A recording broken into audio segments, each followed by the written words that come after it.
سجدوں کو بھی اسی میں ڈسکس کر لیں. قرآن حکیم میں 15 مقامات ایسے ہیں جن میں سجدے بھی ہیں.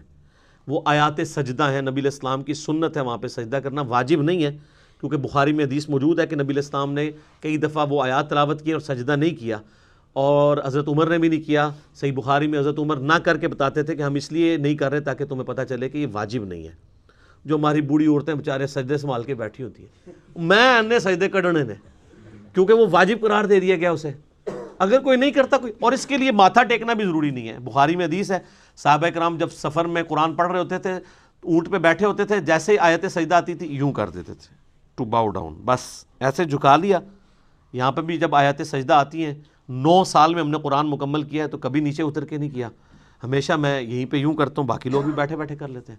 بس ڈاکٹر صاحب بیچارے اٹھتے تھے، سیٹ سے اٹھتے تھے، نیچے جاتے تھے، ویڈیو کیمرہ روکتے تھے، چونکہ وہ حنفیت کو فالو کر رہے تھے، اس لیے ان کو پتہ نہیں تھا کہ یہ تو ہے ہی نہیں وہ چیز جس کے اوپر اتنی بڑی مصیبت کھڑی کی گئی ہے. اور اس سے بڑی مصیبت کہ جی وضو ہونا بھی ضروری ہے. تو اس میں میرا کلپ بھی تھا کہ اب پاکستانی ٹیم کے نکاح ٹوٹ چکے ہیں، کیونکہ حنفیوں کے نزدیک اگر آپ بغیر وضو کے سجدہ کریں گے تو یہ اللہ کی توہین ہے، اور اللہ کی توہین کفر ہے، اور کفر سے نکاح بھی ٹوٹ جائے گا، بیعت بھی ٹوٹ جائے گی. تو فقہ حنفی کے مطابق پاکستانی ٹیم کے جیتنے کے اوپر اور سینچریاں مارنے پہ جتنے وہ سجدہ شکر ہیں وہ سارے بغیر وضو کے ہیں، وہ سب کے نکاح ٹوٹ چکے ہیں. لیکن پریشان نہیں ہونا کہ علمی کتابی ہو جائیں اور بخاری مسلم کو فالو کریں، پھر کوئی نہیں ٹوٹیں گے. اب یہ نہ ہو کہ اس مسئلے میں فالو کریں اور باقی نماز جو ہے وہ آپ حنفی طریقے پہ پڑھتے رہیں، نماز بھی کتاب و سنت کے طریقے پہ پڑھیں. تو یہ 15 سجدے ہیں. 14 کے اوپر تو سارے متفق ہیں. میں نے اس کے اوپر پورا ایک لیکچر دیا ہے، مسئلہ نمبر 119. وہ 15 کے 15 سجدے بتائیں کون سے ہیں، پھر ان کے اوپر پوری انٹلیکچوئل ڈسکشن کی ہے 8 حدیث کی روشنی میں. اور اس میں نے بتایا تھا کہ سورہ حج کی یہ خصوصیت ہے کہ اس میں 2 سجدے ہیں. ایک بالکل اینڈ پہ جا کے آتا ہے جس کے اوپر نہ قرآن حکیم میں لکھا ہوتا ہے سجدہ، تو لکھا ہوتا ہے ان دا شافعی. ٹھیک ہے، یہ شافعی سجدہ ہے، جیسے سنی درود، شیعہ درود. ٹھیک ہے، ایک سنی بکرا، شیعہ بکرا، سنی مچھلی، شیعہ مچھلی. ہاں، قربانی کے دنوں میں چونکہ شیعہ جو ہیں وہ خسی جانور کی قربانی کے قائل نہیں ہے، تو وہ ان کے جو نان خسی جانور ہیں وہ شیعہ منڈی میں بکتے ہیں. اور مچھلی میں بھی اسی طرح ان کا اختلاف ہے کہ جو چھلکوں والی مچھلی ہے وہ کھائی جائے گی، جو بالکل پلین ہوتی ہے وہ نہیں کھائی جائے گی. تو اس طرح قرآن کے سجدے بھی جو ہے نا وہ فرقہ واریت کی نظر ہوئے. تو وہ امام شافعی، ہم پہلے یہ پوچھتے ہیں کہ امام شافعی پہ کوئی وحی نازل ہوئی تھی؟ امام شافعی سے پہلے جو 200 سال کے مسلمان ہیں ان کے نزدیک سورہ حج کا سجدہ ہے تھا یا نہیں تھا؟ ایک سمپل سوال ہے. امام شافعی تو پیدا ہوئے 150 ہجری میں، فوت ہوئے ہیں 204 ہجری میں.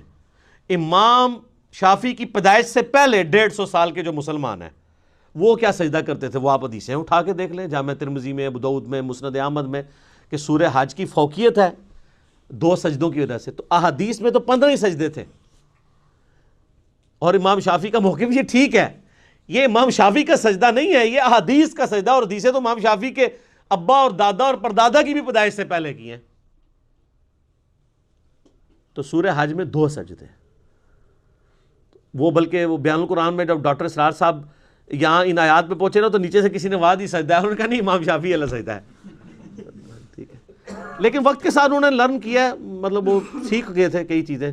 میری جو ان سے ملاقات ان کی وفات سے آلموسٹ 2 سال پہلے ہوئی.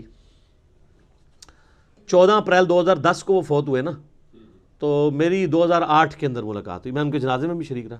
تو انہوں نے ان کیمرہ مجھ سے بہت ساری باتیں کی تھی، آن کیمرہ نہیں، ان کیمرہ. میں کیمرہ لے گیا تھا، میں نے کہا سر میں نے آپ کی باتیں ریکارڈ کرنی ہے یادگار کے طور پہ.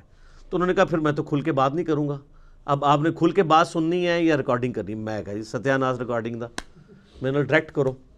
تو اس میں انہوں نے کئی ایک باتیں کی اس حوالے سے، جس سے مجھے یہ پتہ چلا کہ ان کو آخری عمر میں کئی ایک باتیں کلیئر ہو چکی تھی جو ان کو اپنی زندگی میں جن کے اوپر وہ چیزوں کے اوپر چلتے رہے.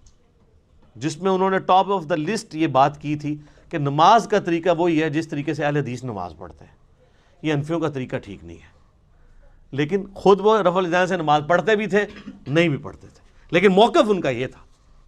ان کی ایک ہی ویڈیو ریکارڈڈ ہے، یوٹیوب پہ رکھی ہے، جس میں انہوں نے سورہ حشر کی آخری 3 آیات کے ساتھ نماز پڑھائی ہے، مغرب کی غالباً یا عشاء کی، وہ رفع الیدین سے ہی پڑھی ہے انہوں نے.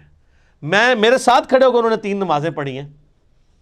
تو جمعے کی، عصر کی اور مغرب کی، مئی 2008 میں. تو انہوں نے سنت کے مطابق نماز پڑھی، رکوع میں جاتے وقت، رکوع سے اٹھتے وقت رفع الیدین کیا. الحمدللہ.